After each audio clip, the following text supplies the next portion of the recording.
Hola, ¿qué tal? Buenas tardes a todos y a todas. Les doy la bienvenida a nuestra clase del día de hoy y les agradezco también su puntualidad para conectarnos a la clase. Voy a comenzar ya la clase porque el tema del día de hoy es muy interesante y aparte es un poquito extenso, porque el día de hoy nos vamos a concentrar en el delito. No vamos a, o bueno, no tengo conocimiento de si en su plan de estudios hay una materia específica para que hable del delito. Normalmente la parte general del derecho penal incluye lo que hemos estado viendo, pero además la teoría del delito, y en muchas ocasiones pues se dividen en las materias porque la teoría del delito es demasiado amplia. Pero si no es así, espero que al menos pues esta clase les sirva para sentar las bases, para que ustedes comprendan qué es un delito, cuáles son los elementos del delito y pues de ahí partir para comenzar a estudiar, porque pues al final de cuentas nunca vamos a terminar de estudiar la teoría del delito. Por eso mi objetivo el día de hoy es al menos plantearles estas bases para que ustedes puedan, sobre esas bases, continuar estudiando el delito. Dicho esto, como les digo, para no dilatar tanto la clase, voy a comenzar de una vez a compartirles pantalla. Evidentemente, como ya les adelanté, vamos a ver los elementos que conforman a un delito, al menos de manera introductoria y de manera, como les digo, nada más para generar una base, porque los elementos del delito son motivo de estudio de una materia en específico, pero además pues se han estudiado por cientos de años, entonces va a ser imposible que en una clase podamos agotar en su totalidad en qué consiste cada elemento del delito y pues agotarlos pues al 100%. Pero bueno, vamos entonces, antes de ver los elementos del delito, vamos a partir de la definición de lo que es un delito.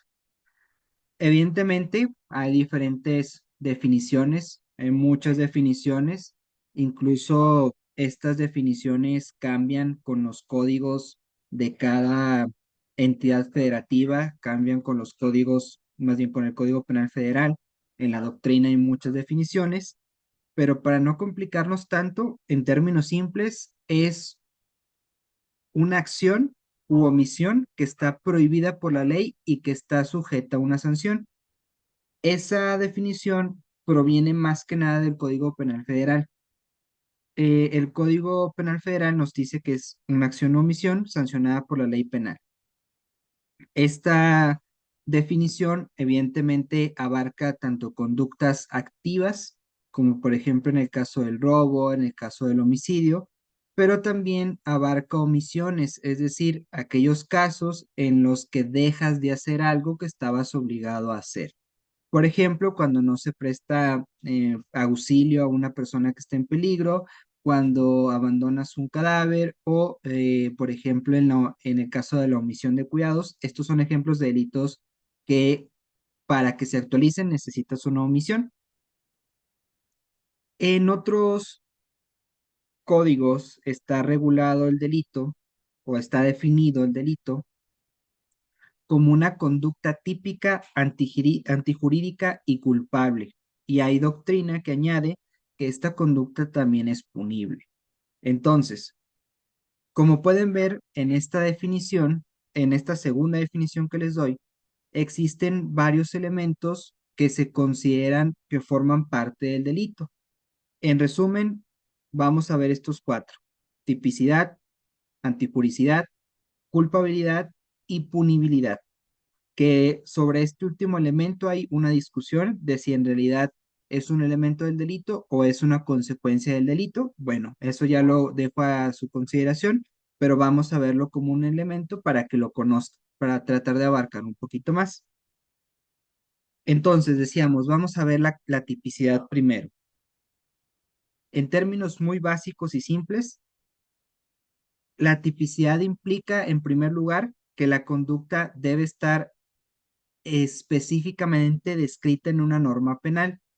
Eso tiene que ver con el principio de legalidad que ya vimos y a esta norma que describe la conducta que se considera un delito se le llama tipo, o muchos dicen tipo penal, pero pues se le llama tipo.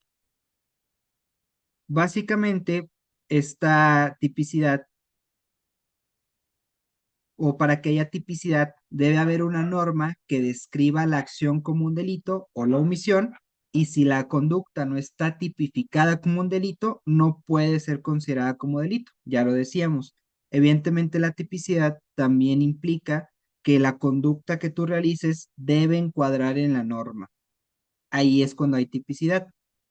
Por otro lado, tenemos la antijuricidad. La antijuricidad nos dice que esa conducta debe ser contraria a derecho, pero también no debe estar justificada por ninguna causa legal. Entonces, debe ser contraria al ordenamiento, pero también no debe existir una causa que la justifique. Casi siempre cuando una conducta es típica es antijurídica, salvo que exista una causa de justificación. Por otro lado, la culpabilidad se refiere a la capacidad del autor del delito de entender y de querer llevar a cabo la conducta ilícita. Esto está relacionado con la responsabilidad penal. Básicamente implica que quien comete el delito tenga la capacidad de entender la naturaleza de su conducta, que él conozca que lo que está haciendo es ilícito y que tenga una capacidad para conducirse de acuerdo con esa comprensión. Si no tiene ninguna de estas, es inimputable y pues no hay culpabilidad. Y por último, la punibilidad implica que para que haya un delito debe haber una sanción prevista en la ley para esa conducta considerada como delito. Si no hay una pena o una sanción, pues la conducta no se puede sancionar si no está establecida en la ley. Es por ello que está esta discusión que les digo, porque hay quienes dicen que es una consecuencia y quienes dicen que es un elemento. Por otro lado, tenemos los tipos de delitos. Los delitos se pueden clasificar de diferentes maneras y hay muchas clasificaciones de delitos. Ahorita vamos a ver algunas que son las más importantes y las más tradicionales. Entre ellas tenemos una que incluye los delitos dolosos, culposos y preterintencionales. Los delitos dolosos son aquellos en los que el autor tiene la intención de cometer el acto ilícito. Es decir, aquí el actor del delito, el autor del delito, tiene el conocimiento y quiere cometer ese delito, por así decirlo. Entonces, la persona actúa con conocimiento y con voluntad de realizar esta conducta que está prohibida por la ley.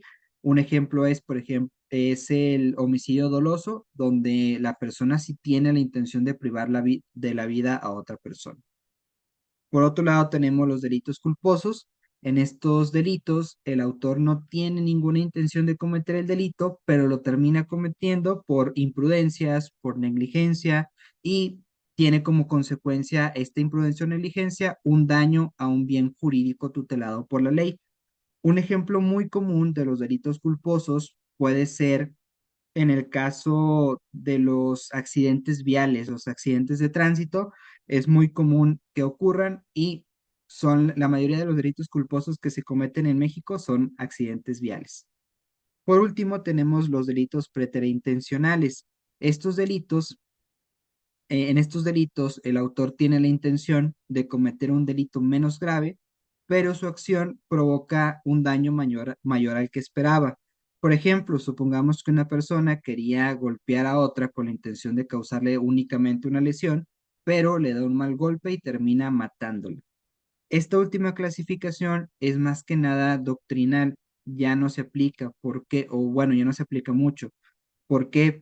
Porque esta última clasificación es de la doctrina clásica o de la escuela clásica de la teoría del delito. Actualmente tenemos, y esa doctrina clásica se llamaba causalismo, se llama. Actualmente ya nos rige una doctrina más encaminada al finalismo y un poquito al funcionalismo, entonces ya no es una clasificación que se aplique mucho.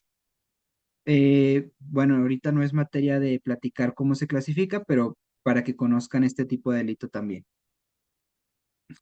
Además, los delitos también pueden ser clasificados según el bien jurídico que afectan. Pueden ser delitos contra las personas cuando afectan a las personas, como por ejemplo el homicidio, el abuso, la violencia familiar. También pueden ser delitos contra la propiedad cuando afectan la propiedad, como el robo, el fraude, el despojo. Están los delitos contra la seguridad pública también, como el terrorismo, tráfico de drogas, etcétera. ¿Cómo se van a dar cuenta qué bien jurídico afecta ese delito? El código te lo va a decir. El código, si ustedes lo leen, va a decir delitos que afectan la integridad de las personas, la integridad física de las personas. ¿Cuál es el bien jurídico tutelado? La integridad de las personas. Te va a decir delitos que afectan el desarrollo sexual de las personas. ¿Cuál es el bien jurídico? El desarrollo sexual de las personas. El mismo código se los va a decir, entonces no es muy complicada esta clasificación. Por otro lado, tenemos otro tema muy importante, interesante, que es la conducta delictiva y el nombre de esto que vamos a ver también varía conforme a los códigos y las doctrinas. Para que una acción sea considerada como delictiva, debe cumplir con ciertas características que definen esta conducta delictiva. En primer lugar, esta conducta debe estar tipificada por la ley como un delito. Como les decía, si no está tipificada como delito, entonces tu conducta nunca va a ser un delito. También debe cumplir con estos elementos básicos que acabamos de ver, con la tipicidad, con la antijuricidad, con la culpabilidad y con la punibilidad, como lo mencionamos al inicio de esta clase. Entonces, ¿qué es una conducta delictiva? Una conducta delictiva es una acción o una omisión que está en contravención con las normas jurídicas y que produce un daño o pone en peligro bienes jurídicos protegidos, como los que ya veíamos, la vida, la propiedad, la libertad. Es importante mencionar que no todas las conductas son delictivas, solo aquellas que la ley define como tales. Hay ciertas doctrinas y ciertos códigos que no le llaman conducta delictiva, sino injusto penal. Pero bueno, al final de cuentas terminan siendo lo mismo. Una conducta delictiva, un injusto penal, es, para que se entienda un poquito mejor, aquel que cumple con dos elementos, con la tipicidad y con la antijuricidad. Eso es una conducta delictiva. Ya después, si separamos estos dos elementos, pues quedaría pendiente el tema de la responsabilidad, de la culpabilidad. Ahí es donde, pues ya es un análisis diferente. Incluso el Código Nacional de Procedimientos Penales nos hace esta diferenciación porque al momento de regular tanto la vinculación al proceso como ya cuando vayas a sentenciar a una persona, te establece que hay que demostrar dos categorías. Una categoría es demostrar que existe un hecho que la ley señala como delito, es decir, una conducta delictiva, que una conducta sea típica y que sea antijurídica, y nos señala otra categoría diferente, cuál es la responsabilidad de la persona. Y aquí podemos encontrar la culpabilidad. Estas dos categorías que les dije son procesales, pero si lo bajamos acá a lo doctrinal, a lo que estamos viendo, a lo sustantivo, pues básicamente nos está diciendo acredita una conducta delictiva, que es una conducta típica y antijurídica, pero también acredita que hay una responsabilidad. Un ejemplo de esto es si una persona está robando, si roba un automóvil, pues está cometiendo el delito de robo, es una conducta delictiva porque está causando un daño a un bien jurídico, el cual es la propiedad, y está previsto por la ley como un delito. En cambio, si una persona olvida pagar una factura, por ejemplo, sin la intención de hacerlo, no sería al final de cuentas un delito porque no está en la ley previsto como delito, que si te olvidas de pagar una factura, ya es un delito. Más bien, pues sería a lo mejor una falta administrativa, algo de este estilo, pero no es un delito. Es importante recordar que, como ya les he mencionado, el derecho penal solo regula aquellos actos que son más graves o dañinos para la sociedad. El derecho penal protege los bienes jurídicos más importantes para toda la sociedad y por eso las conductas delictivas están relacionadas o tienen la finalidad de proteger a esos bienes que son muy valiosos para la sociedad. Valores o bienes como la vida, la libertad, la propiedad, entre otras cosas. Como siguiente punto, tenemos la tipificación del delito. Esto está muy relacionado con el elemento que ya vimos, que es que sea típica la conducta realizada por la persona. Esta tipificación es el proceso mediante el cual una conducta es definida por la ley como delito. En otras palabras, la tipificación es el acto de describir una conducta específica que está prohibida por la ley y que está sujeta a una pena o sanción. Aquí es importante distinguir la tipificación del tipo. El tipo es la conducta descrita por la ley que es considerada como delito. Y la tipificación es el proceso mediante el cual se describe esa conducta. Eh, Es fundamental que las conductas delictivas estén tipificadas en el Código Penal para que los individuos puedan saber qué acciones son castigadas y qué acciones no lo son, pero también para que puedan saber qué consecuencia puede tener su conducta. Esto evidentemente garantiza una seguridad jurídica y también evita una arbitrariedad en la aplicación de la ley. Es bien importante porque si nosotros checamos el Código Penal, vamos a saber qué conductas están prohibidas y qué consecuencias pueden tener. Aunque en realidad el Código Penal no establece las normas de manera prohibitiva, más bien te dice, si tú realizas esta conducta, va a tener esta consecuencia. Pero pues, ¿qué se puede interpretar de eso? Que no, que tienes prohibido realizar esta conducta porque si no te van a sancionar. Y es importante conocerlo precisamente para que no se preste a decisiones arbitrarias por parte de las autoridades, porque, como les he repetido en varias ocasiones, si una conducta no es delito, entonces no te pueden sancionar. Si no existiera esta garantía de seguridad jurídica, pues las autoridades te podrían sancionar por cualquier conducta, aunque no esté descrita en la ley como un delito. Incluso esto, como lo platicamos en la primera clase, pues ocurría mucho en las épocas de la venganza privada, incluso de la venganza divina, en donde las autoridades aplicaban de manera arbitraria la ley y ellos decidían qué conductas sí son delito y qué conductas no. Bueno, actualmente no se puede. ¿Cómo sabes si una conducta es delito? El mismo código te lo va a decir o la ley te lo va a decir. Por ejemplo, el robo está tipificado en el Código Penal. Yo creo que en todas las entidades federativas está tipificado. Y para que una persona sea acusada de este delito, debe haberse demostrado que la persona sustrajo algo con la intención de apropiarse de ese bien de una manera ilícita. Esta descripción debe ser precisa, debe ser detallada y esta descripción es la que permite que los tribunales puedan aplicar la sanción correspondiente, porque no nada más te tienen que informar qué conductas son delitos, sino, como les decía, qué consecuencia pueden tener. Si la pena no está prevista en la ley, tampoco se puede aplicar. ¿Cómo sabemos cuántos años de prisión le puedes aplicar a una persona que cometió homicidio? La ley te lo va a establecer. La ley normalmente establece un mínimo y un máximo de la pena, entonces la autoridad nada más puede poner esa pena mínima, esa pena máxima o una pena que esté entre esas dos. Existen muchos factores para determinar qué pena se impone, eh, el grado de responsabilidad, la gravedad del injusto. Hay muchos elementos que se toman en consideración, pero si la pena no está prevista en la ley, no se puede aplicar. Si, por ejemplo, en el homicidio doloso, no recuerdo bien cuál es la pena mínima, pero anda por ahí de 6 7 años. Si la pena es de 6 7 años a 12 supongamos, no te pueden aplicar 15 años porque el tope es 12, es la máxima.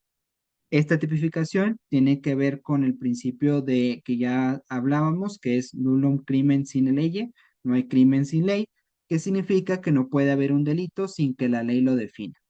Esto protege a los ciudadanos de la criminalización si cometen conductas que no son delitos. Como siguiente punto, tenemos la culpabilidad, que la culpabilidad también es uno de los elementos que hemos estado viendo. Eh, en cuanto a la culpabilidad, aquí es un poquito complicado porque durante años en la doctrina se ha discutido si dentro de la culpabilidad se encuentra el dolo y la culpa. Depende de qué postura se adopte en los códigos de las entidades federativas. Hay entidades federativas que adoptan una postura finalista. En la postura finalista, el dolo y la culpa son elementos del tipo penal, pero si adoptas una postura causalista, el dolo y la culpa se encuentran en la culpabilidad. Ahorita les voy a explicar por qué. Primero vamos a partir de que la culpabilidad es uno de los elementos más importantes para determinar la responsabilidad penal de una persona. Para que un acto sea considerado como delito, no solo debe cumplir con los elementos de tipicidad y anticuricidad, sino que también debe existir una culpabilidad. La culpabilidad te dice si una persona es responsable o no de ese delito. Esta culpabilidad, como ya les había adelantado, tiene que ver con la capacidad de una persona para entender la ilicitud de su conducta, es decir, para saber su conducta es lícita o no, y también con su capacidad de actuar conforme a esa comprensión, es decir, qué tan capaz es de apegarse a la ley, de cumplir con la ley. Las personas que no tienen estas dos capacidades que mencionamos, como en los casos de los menores de edad o personas que cuenten con ciertas discapacidades mentales, no son no pueden ser culpables y no se les puede sancionar por esto.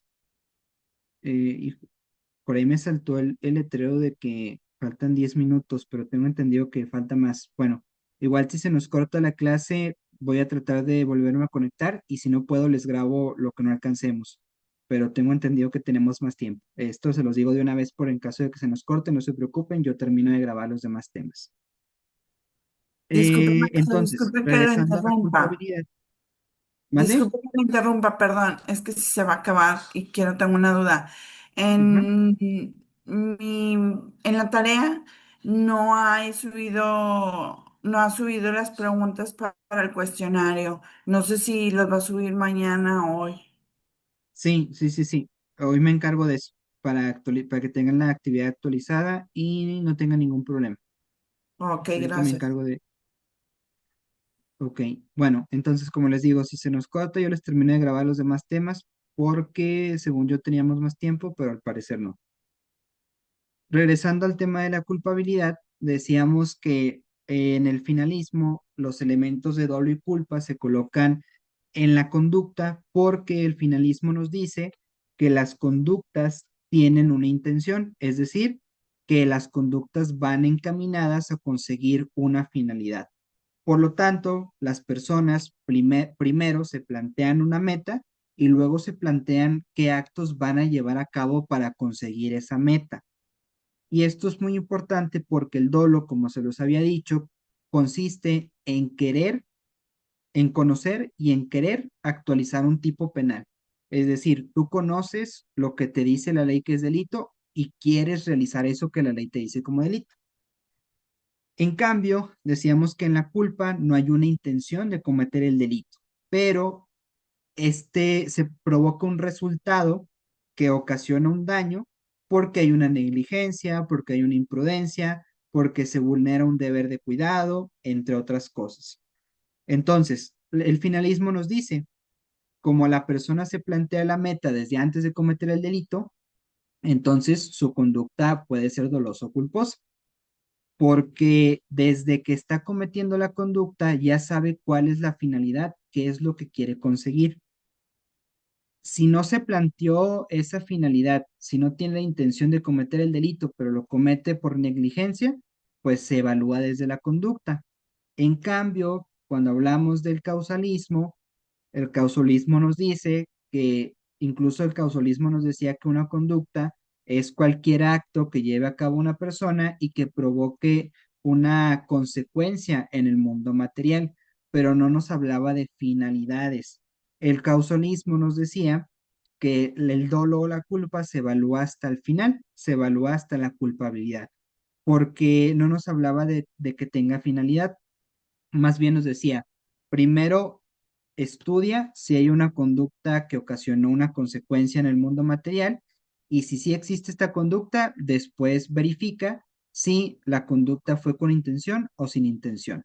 En cambio, como les digo, cuando hablamos del finalismo, como este nos dice, primero las personas se plantean una meta, entonces evalúa si esa meta desde un principio era con la intención de causar un daño o era sin la intención. Eh, no me voy a extender más porque les digo, es una clase que más que nada es para sentar las bases de estos elementos, pero pues les recomiendo que en caso de que quieran ahondar un poquito más en esto, antes de tener la clase de teoría del delito, hay autores como Zaffaroni que nos hablan de esta manera de estos elementos, de estas teorías, de una manera muy digerible. Ya después, si se quieren aventurar, está Hans Belzel, que es el padre del finalismo. Bueno, vamos a pasar entonces a la antijuricidad. La antijuricidad es otro de los elementos que ya vimos y básicamente la antijuricidad nos dice que eh, la conducta es, que se lleva a cabo es contraria al ordenamiento jurídico. Dicho de otra manera, una acción es antijurídica si va en contra de la ley. Para que esta conducta sea considerada como delito, debe ser antijurídica, es decir, debe tratarse de una acción que no esté permitida por la ley, ni tampoco por ninguna de las causas que la eximen de la responsabilidad penal.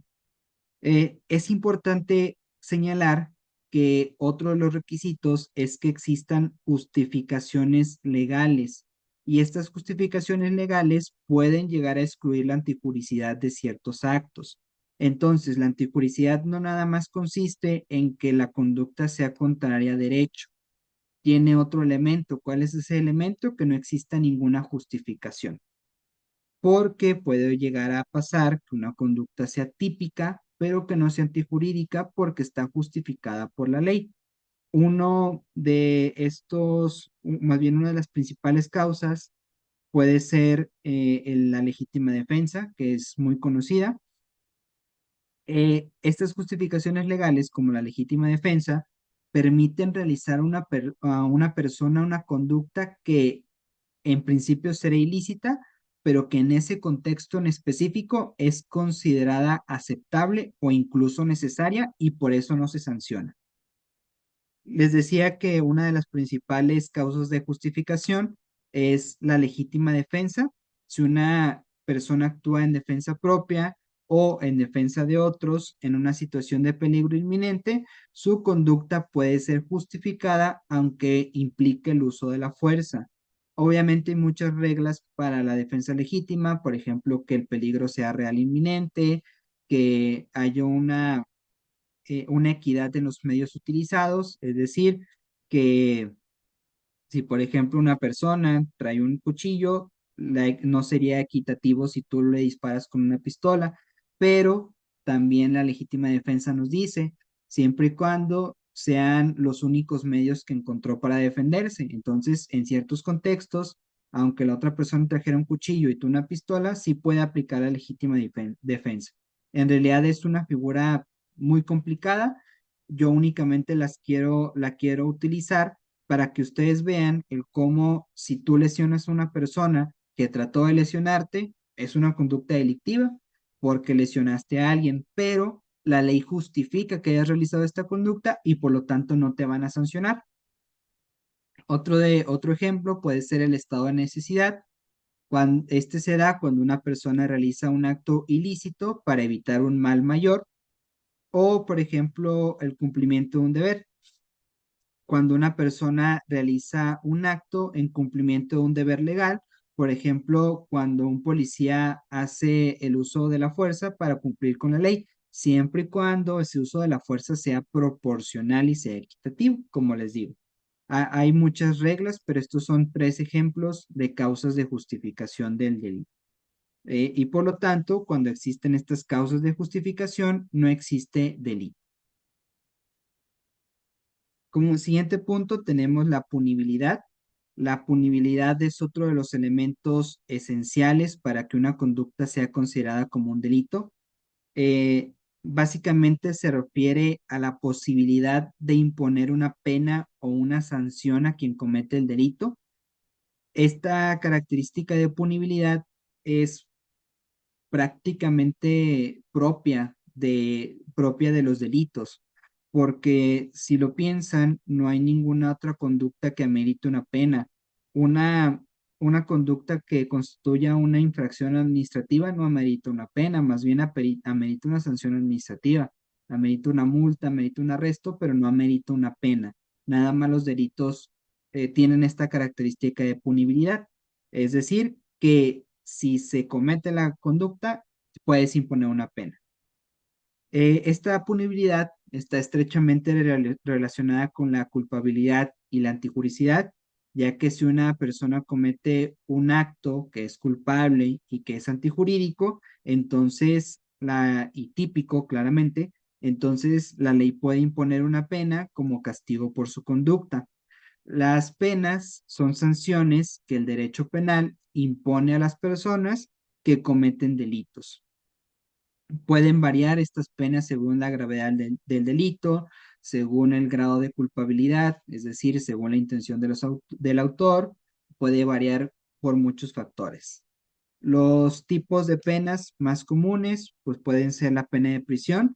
Esta es una de las penas más conocidas y puede variar según la gravedad del delito.